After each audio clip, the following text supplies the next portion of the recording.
電影《尋秦記》上映後話題不斷，最近影視大亨向華強爆料，原來古天樂當年為咗拍呢部戲，幾乎耗盡所有資金，甚至面臨瞓天橋底嘅困境。向華強透露，古天樂曾經向佢求助，話就嚟要去瞓街，希望佢可以支持香港電影。見到古天樂咁熱心為香港電影出力，向華強豪爽咁投資咗超過2000萬港幣，支持《尋秦記》電影完成。向華強表示，古天樂係佢一手捧紅嘅，依家見佢咁努力想搞好香港電影，自己都責無旁貸。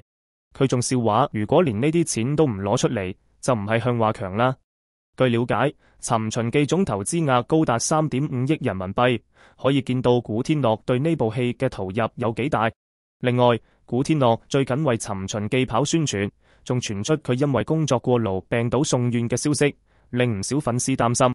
不過佢之後又喺深圳宣傳行程出現，幽默咁樣話自己返古代處理一啲事，令粉絲鬆咗一口氣。同劇女星宣萱都坦言宣傳期真係好攰，但都非常開心。